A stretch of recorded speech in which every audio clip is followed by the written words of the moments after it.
Right now I'm in Shark Bay. I'm at one of the most West Aussiest places you could land yourself, the Fong Shack. In fact, not much more Aussie than pristine beach, a 76 series, and a Fong Shack. This looks like a good pet. We just completed a trip in the Grenadier, which is over here. That is now going to become the camera car. I've kitted out the 76 series with a few new mods which I want to test out. And these mods include suspension, 35s with the automatic on soft sand, rear camping, travel, cooking arrangement, portable power, affordable lighting, comms, and a bunch of other stuff. This is the most relatable build I've done to date, and much simpler. How will it go? And that's what we're going to find out all the way from the Fong Shack. Plenty of blowouts here to the tip of Cape Perrin. We'll start off at Little Lagoon for a cool down.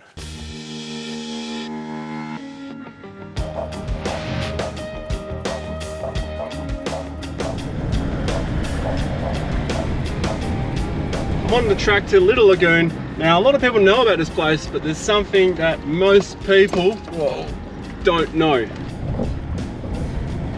And that is, you can float the incoming tide from the beach all the way into Little Lagoon.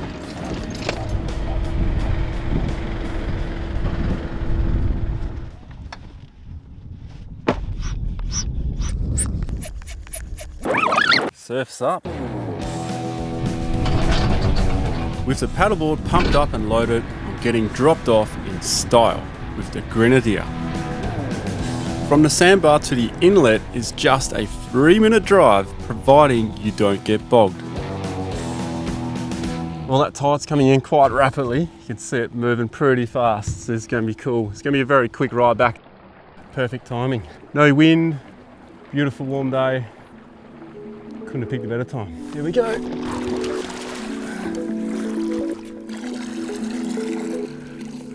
Catch you later. How good is this? I've practically got the whole canal to myself. I don't know, do you call this a canal? It's more like an inlet. Little Lagoon Inlet. One of the best things you can do, one of the coolest things you can do while you're in denim, all you need is a paddleboard. I mean, you could do it with anything really that floats. How nice is the water? One thing you do need to be aware of though, there are stonefish in here, so it's highly recommended not to walk around here. If you're not sure what stonefish are, look it up. Nasty, ugly little things. But very cool at the same time. So the best time to do this is about an hour before the peak of tide, because then it's at its highest and it's really flowing. Effortless paddling while soaking up the views. Red desert sands, turquoise water, and green mangroves, with blue skies above. Almost sounds like a poem. Well, maybe not, but I'm sure you would agree it sounds like a place you need to see. Where I am right now, on the inlet, you have to wait till the tide's nearly at its highest, because otherwise you'll be dragging through here. We picked the best time. That was so much fun. You know what? The cameraman can have a go as well. Oh, and I was going so smooth. And that's Little Lagoon. And the best part is, you have to four-wheel drive to get out of here. Well, that's if you go the fun way. It's only a hop, skip and a jump before we lock those hubs again. Fees are paid. This is a first in, best dressed. You just don't know until you get there. Fingers crossed. Our destination, Big Lagoon Campground. It's the closest one. We weren't really aware of it yet. I've got the 76 on 35-inch tyres, and I did a test with them and it worked pretty good on the rocky and the hard stuff. On the sand, well, that's what we're going to figure out, how this vehicle handles with this size tyre. So far so good. I've still got to air down, coming up to an air down station. And then for the next couple of days, we've got some really soft sand that we've got to navigate and cross over. This is very chewed up here. It's like I'm getting stuck in the tracks that are here. If there were two things as a four-wheel driver in Shark Bay you must prepare yourself for, it's... Yes, the flies, I know. The second one, red sand. Red sand gets hot, and when it's hot in Shark Bay, the sand gets very, very soft. Low pressures, definitely for Francis Perrin. That's the rear's done, let's do the front. We passed a chap earlier who recognised me and stopped for a chat, and I asked him how busy it was further up. And he couldn't answer that because he couldn't get there because people were bogged on the track. This track gets really soft, and that's why there's two compressors down there. There's some people airing up high power compressors. So there's no excuse when you come here to Francis Perrin. Air down, or you will get stuck. And you just block the track for everyone else. I'm starting at 16. When I get to the beach, I'll go even lower again. All right, on that note, let's go on our air down tyres. Yeehaw. Flies out. I don't mind the flies, but just not in my car. Come on, out you get.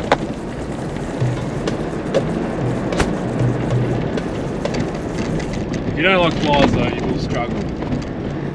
I spotted some people on the side of the road waving. They didn't wave back. We're not waving the flies away. There I am awkwardly waving at them and they're not waving back at me. Oh Jesus. Slow down mate, jeez. Definitely had no time to wave to that guy. It's often said, consistency is key. And with the look of that sky, I'm definitely not going to break any tradition with a daytime camp arrival.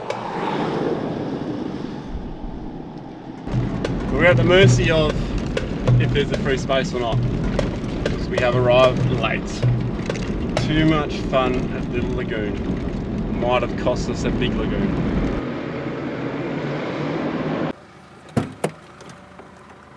It is jam-packed. The whole place is completely packed. But word has it from one of the campers here that this place further north called South Gregory's and Bottle Bay, all of those spots are more or less empty. There's like one or two campers. So let's head north. Might need a bit of caffeine though.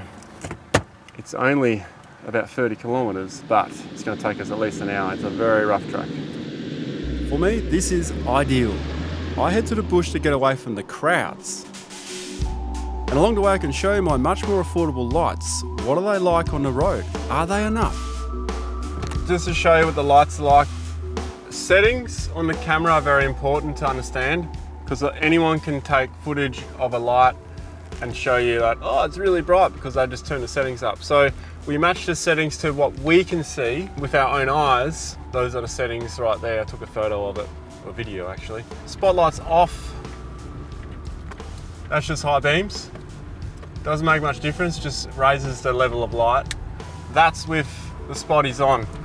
And I think they're pretty bright. I think they do a pretty good job. I'm used to having so much light. However, I'm finding that this is probably enough. I mean, having lights to the side might be good, but as far as the 76 goes, this is adequate, definitely for the highway and for tracks like this. I can see far enough down the road. It's enough time for me to stop. Spread, it does enough spread. Whoa, camera doesn't like that. I'm gonna pull up pretty soon because I'm risking that camera. We have arrived at South Gregory's. Ended up being an hour and a half's drive. Speaking of lights earlier, what about camping? About to set up my swag. Now there are a lot of bugs around. My feet have been getting hammered over the last couple of days here in Shark Bay, so we're going to switch to red mode. As you know, I love my red lights, but these are new ones. I can dim them. Hold the button down, make them brighter, or I can dim them. So at night, that's good because you don't want too much light. It's just enough for me to see the back of the car. But if I want to set up my swag, we'll just go that one there and get setting up. I'm pretty knackered right now. Maybe I'll sleep on top of my swag.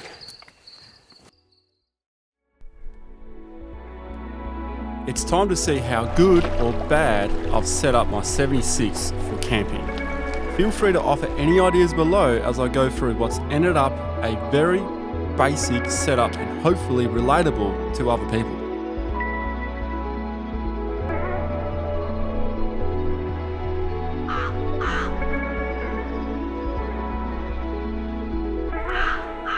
I'm about to find out if my basic setup works. Table's a new addition. What I'm concerned about is that. Is that going to fit here? Ooh, nah. There is always a solution to every problem. Improvise. What I've got here, I consider a minimalist setup. There's a couple of things I'm probably missing, but there's a lot of things that I've realized that I don't really need. I'm learning a lot about this setup as well. I'm not really used to camping out the back of a wagon. I'm more of out the back of a ute. When you boil it all down, it's more or less the same thing. It's just things are in a different place. I don't really have a table, but I do have a table. I've got boxes. It's also my second option for if I need to put a cooker or something on it. But I would like another table. My water solution is this under tray tank. It's a bit of an afterthought, to be honest. It's not for washing hands, it's more just for cooking and things like that. Hand sanitizer over here, just to try and save on the water. For my drinking water, I've got something else around the corner. It's a little bit beaten up because I have had this for a little while. That's my other option. It's pulling it out so you can see it. The cool thing about this, I haven't had it leak in the vehicle once yet. It needs a double tap for it to work. Okay, that was a quick look at the 76 rearrangement so far. There is a lot more going on, and I need to use it for at least a few more days before unpacking my thoughts on it, perhaps even beyond that. However, what I have found so far, a simple setup has allowed me to soak up the environment surrounding me rather than tinkering with all the electronic gadgets I used to carry and have in other vehicles. I have a backseat full of camera gear already. I don't want any more than that. More importantly, I want to show you the absolute best place of the Francis Perrin Peninsula, and it's called Bottle Bay. Let's go. So I was in Shark Bay about a month ago with the family. It was busy everywhere because it was around Easter. And knowing that it's peak season now, I am very surprised how quiet it is up here. Very quiet. So I think peak season in Shark Bay is all about fishing and boating. Having said that, there are still people on the tracks, and judging by how bogged these guys are, the track looks very soft up ahead. We're climbing this with all these bumps. The vehicle's starting to work a lot harder. So rather than putting this unnecessary wear on the gearbox in the vehicle, you might as well go to low range, and they've also turned the bloody traction control off because that keeps kicking in. So let's do low range. There we go. Second start. Start the second gear every time. Much more control, even over these horrible bumps. You're not going to get away from the bumps, but the vehicle's working a lot less now. It's not like sailing a boat on this track. Rocky boat. Heading straight for the beach access from red sand to white sand. And there's no one down here. How awesome is that? Got the whole beach to myself. I did not think that was going to be the case. Further north you go, Francis Perrin Peninsula, the less people there are because people don't want to tow their caravans on that track. Yeah, I didn't have much hope for having much of the beach to myself given the amount of people I saw at Big Lagoon. Look at this one. How can I have this to myself? That's just crazy. One of the coolest parts about Bottle Bay is coming up here. You've got to see it. And it's likely what you've seen photos of when you've seen Shark Bay being advertised by tourism.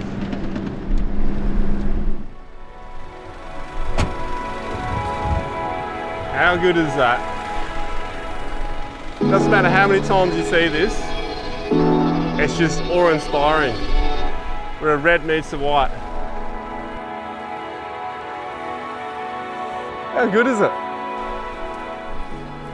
I'm not much of a fisherman, but how can you not drop a line in here?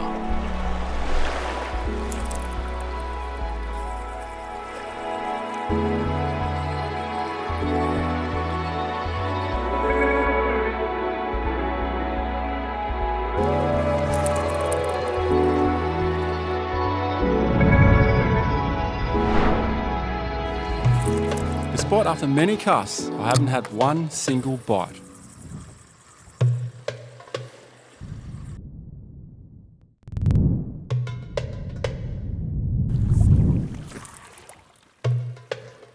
Well, the fish don't appear to be hungry, but I certainly am.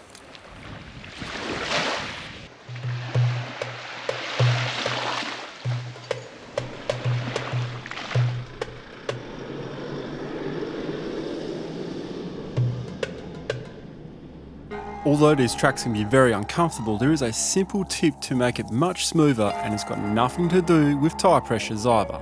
This is something many people with sand driving experience likely do without even thinking about it, and some without even realising.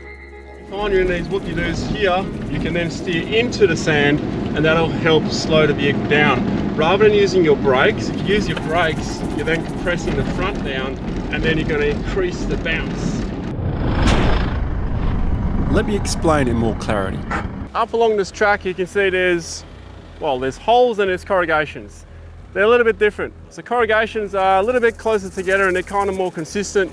And then you've got these other squiggly holes. Sometimes the deeper ones will start sending you through a rebound repeat, which means once you hit it and you hit the next one, it just keeps going and it keeps getting worse. So people tend to jam the brakes on, but when you jam the brakes on, you actually increase the rebound, which means you're going to increase the bouncing. There is a way you can slow down and also soften that rebound, and that's by nudging your tires into these sandbars on the track. Steer it into here, and this will soften the blow. It smooths out your drive, but also slows you down, and it takes you out of that rebound repeat situation. It can get really uncomfortable. All your gear just gets thrown around. It's worse than corrugations. If you're doing speeds above 50 kilometers per hour and you're hitting these rebound holes, you're going too fast. You are going too fast. All right, let's continue on. Speaking of comfort, while heading towards Cape Perrin, let's unpack my thoughts on the suspension upgrades so far. It's better than I thought, because the suspension is a little bit stiffer than what you'd want, but it's handling it pretty good. This is day 5 while we've been out here. Now the first couple of days we're on some really harsh corrugation out at Steep Point and that, where this was used as a camera car. I did drive it out of there, so we compared the feeling of the shocks on this vehicle compared to the other vehicle being the Grenadier, and the shocks, being the nitro shocks, they were almost room temperature, just the same as the ambient temperature. As opposed to the Ineos Grenadier, those shocks were quite hot, they were quite warm. In other words, too much heat can cause shock fade, but these nitro gas shocks run cooler, which is pretty cool.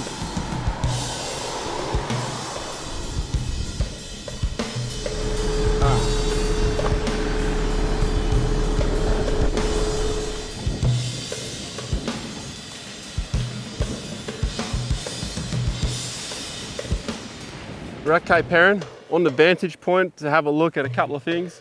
Now, what you see over there, that beautiful landscape, that's the other side of Bottle Bay. The north-facing side, that's where we have our two currents there meeting. So there's a current coming from the south, heading to the north, meeting this other current. And if you can just see, there's a difference in swell, and it's kind of all over the place. It's just where they're meeting. And every time you come here and have a look, it'll be in a different place. This is not the end of my journey. I've got unfinished business outside the national park, an itch I need to scratch, and a fair amount of testing and thoughts to unpack about the 76 series, as it is. Until next time.